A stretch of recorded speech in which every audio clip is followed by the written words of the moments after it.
Sir రోజా గారికి వ్యతిరేకంగా ఐదు మండలాల నేతలు ఒక ప్రెస్ మీట్ పెట్టి అలాగే వైసీపీని కూడా ఆమెకు టికెట్ ఇవ్వద్దని కోరారు. సో ఎందుకు ఇంత వీళ్ళు ధైర్యంగా ఆమె ప్రెస్ మీట్ పెట్టి ఆమెకు వ్యతిరేకంగా మాట్లాడుతున్నారు? దీని వెనుక పెద్దిరెడ్డి గారు ఏమైనా ఉన్నారా? ఆయన ఎందుకు ఆపాలని ట్రై చేస్తున్నారు? మన నగరిలో ఇప్పుడు ఇచ్చే పరిస్థితి ఏమన్నా ఉందా టికెట్? ఇక్కడ ఇవ్వకుండా ఇంకా వేరే ఎక్కడైనా ఇస్తారా సార్? రోజా నిరంతరము ఏదో ఒక విషయంలో వార్తల్లో నిలుస్తూ ఉంటుంది. సో ఆమె దానేది అంటారు కదా, మామూలుగా ఇంట గెలిచి రచ్చ గెలిచాలంటారు. ముందు నీ ఇంట్లో నువ్వు గెలిచి తర్వాత రచ్చ గెలిచని. ఈమెది రివర్స్ అనుకుంటా. ఈమె ఏంటంటే రచ్చ గెలుస్తుంది కానీ ఇంట్లో గెలవలేకపోతుంది. అంటే తన సొంత నియోజకవర్గంలోనే ఆమెకి తీవ్రమైన ఎనిమీస్ రోజు రోజుకి పెరుగుతున్నారు. ఆ మధ్య పుత్తూరులో కార్పొరేటరు ఆమె మీద డైరెక్ట్గా ఆరోపణలు చేసింది. 70 లక్షలు కార్పొరేటర్గా నన్ను ఇవ్వడానికి 70 లక్షలు డిమాండ్ చేశాడు కుమారస్వామి వాళ్ళ బ్రదరు. నేను కొంత డబ్బులు ఇచ్చాను కానీ నాకు ఇవ్వలేదు కార్పొరేషన్ చైర్మన్గా. సో దాంతో మున్సిపల్ చైర్మన్కి ఇవ్వలేదు. దాంతో నేను నా డబ్బులు వెనక్కి అడిగితే బెదిరిస్తున్నారనేది ఆమె ఓపెన్గా ప్రెస్ మీట్ పెట్టి చెప్పింది. ఆ తర్వాత ఈమెదో దేవుడు ఉన్నాడు అది ఇదేదో మాట్లాడింది కానీ అవేం పని చేయలేదు. ఆమె మీద అయితే సీరియస్గా విమర్శలు వచ్చాయి. ఆ తర్వాత గతంలో కూడా ఆమెకు ఈడిగా కార్పొరేషన్ చైర్పర్సన్ కేజే శాంతి ఉంది. వాళ్ళ హస్బెండ్ ఏమో కేజే కుమార్, ఆయన మాజీ మున్సిపల్ చైర్మన్ నగిరి. వీళ్ళిద్దరూ ఓపెన్గానే రోజాకి యాంటీగా ఉన్నారు. గత ఆగస్టులో జగన్ నగిరి నియోజకవర్గానికి పోయి నగిరిలో మీటింగ్ పెట్టినప్పుడు ఆయన స్టేజ్ మీదనే వాళ్ళిద్దరిని చేతులు కలిపించడానికి ట్రై చేశాడు. కలిపారు కానీ వాళ్ళు ఏమీ మనస్ఫూర్తిగా కలవలేదు. అప్పటి నుంచి కూడా గొడవలు ఉన్నాయి. ఆ తర్వాత వడమాలపేట జడ్పీటీసీ మురళీధర్ రెడ్డి మొన్న ఏం చేశాడంటే అప్పలనాయుడు గుంటలో సచివాలయం, తర్వాత పత్తిపుత్తూరులో ఆర్బీకే రైతు భరోసా కేంద్రం, ఈ రెండింటినీ ఆయన ప్రారంభించాడు రోజాకు చెప్పకుండా. దాంతో రోజా ఏం చేసిందంటే పోలీసులను పంపించి ఆ శిలాఫలకాల్ని ఎత్తైపించి మళ్ళీ కొత్తవి తనెళ్ళి ప్రారంభించింది. దీంతో అక్కడ గొడవలు స్టార్ట్ అయ్యాయి. రోజా ఏముంటుందంటే ప్రోటోకాల్ ప్రకారం నేను ఎమ్మెల్యే ప్లస్ మంత్రి, నన్ను పిలవకుండా ఎలా చేస్తారనేది ఆమె అంటుంది. నేను నా ఊర్లో చేసుకోవడానికి నిన్నెందుకు పిలవాలని మురళీధర్ రెడ్డి అంటారు జడ్పీటీసీ. సో అలాగా అక్కడ గొడవ స్టార్ట్ అయింది. గొడవ స్టార్ట్ అయినాక ఏం చేశారంటే ఈయన కొంతమందిని ఆర్గనైజ్ చేశాడు. 5 మండలాల నేతలు కలిసి ఒక ప్రెస్ మీట్ పెట్టి రోజాకి వ్యతిరేకంగా వాళ్ళు ఓపెన్గా మాట్లాడారు. దీంట్లో ఎవరెవరు ఉన్నారంటే శ్రీశైలం ఆలయ చైర్మన్ ఆయన రెడ్డివారి చెంగారెడ్డి వాళ్ళ దగ్గర బంధువు చక్రపాణి రెడ్డి, వాళ్ళ బ్రదర్ పార్టిసిపేట్ చేశాడు. తర్వాత నిండ్ర జడ్పీటీసీ మల్లీశ్వరి, ఆమె గతంలో కూడా విమర్శలు చేసింది ఈమె మీద.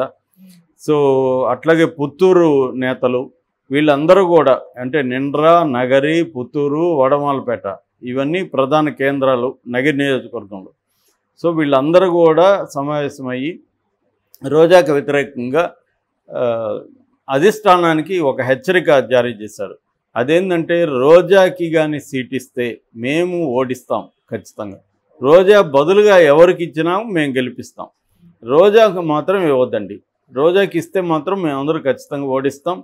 భానుప్రకాష్ గెలుస్తాడు 100%. భానుప్రకాష్ అంటే టీడీపీ తరఫున క్యాండిడేట్ నగిరిలో, ఆయన లాస్ట్లో కూడా ఓడిపోయాడు.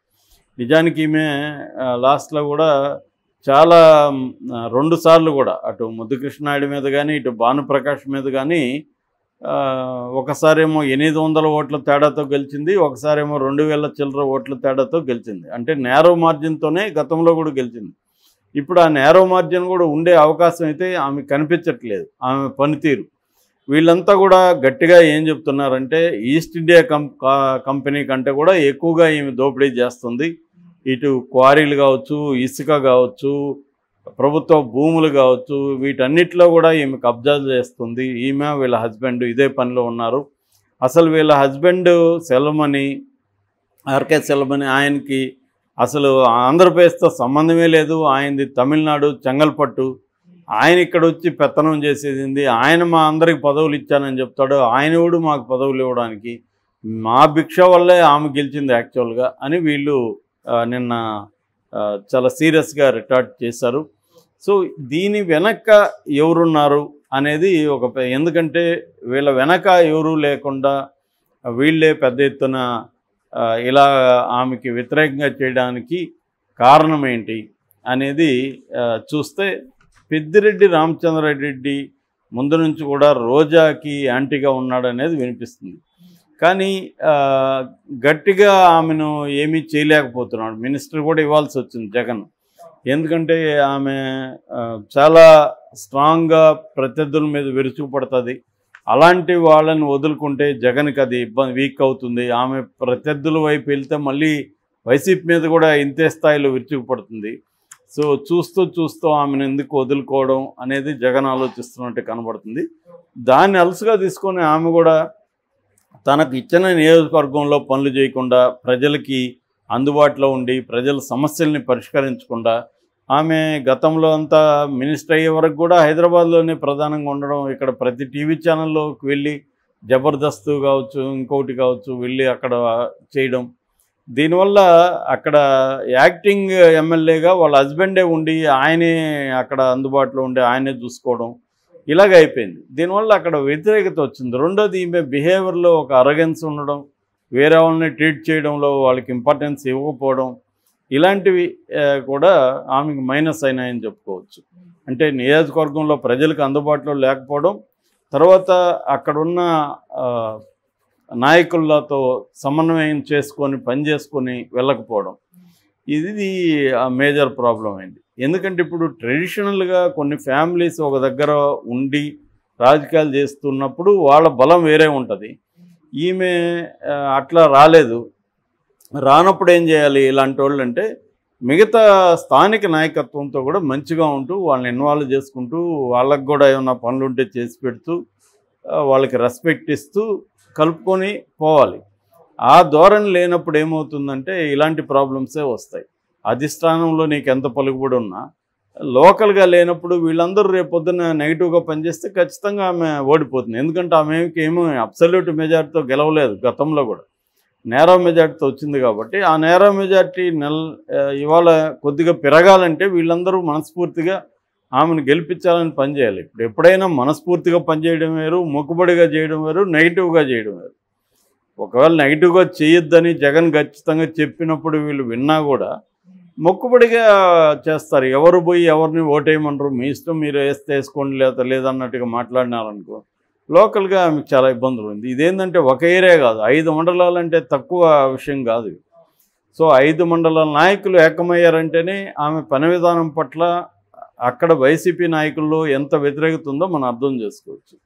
సో ఇది దీని వెనక పెద్దిరెడ్డి కూడా ఉండొచ్చు, కానీ ఆమె పని విధానం కూడా దీనికి కారణమే.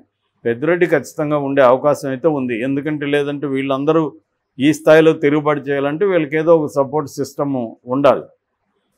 సో ఇప్పుడు జగన్ ఏం చేయబోతున్నాడు? ఆమెమో నేను నగిరిలోనే పోటీ చేస్తానని మొన్న కూడా ప్రకటించింది. కానీ మరి జగన్ ఇప్పటివరకేమీ ఆ లిస్టులో ఆమె పేరు లేదు. మరి ఆమెకేమన్నా పర్సనల్గా చెప్పాడా, లేకపోతే ఆమె అంత ధైర్యంగా నేనే ఎలా చేస్తానని ఎలా చెప్తుంది, లేకపోతే ఆమె ఇండైరెక్ట్గా జగన్ మీద ఏమైనా ప్రెజర్ చేస్తుందా, నువ్వు నాకు ఇవ్వాల్సిందే అని ఒక రకమైన బ్లాక్మెయిల్ చేస్తుందా అన్న ఇది కూడా ఉంది. సో ఏదేమైనా నగిరిలో మాత్రం ఆమె గెలిచే పరిస్థితి ఈసారి కనిపించట్లేదు.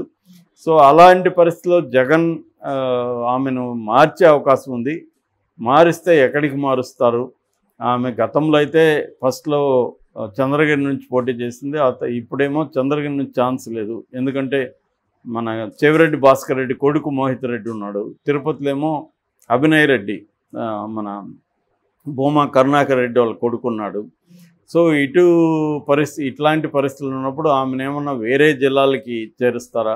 ఇంతకుముందు ఒంగోలు నుంచి అని కూడా అన్నారు ఆమెని, ఒంగోలు ఎంపీగా.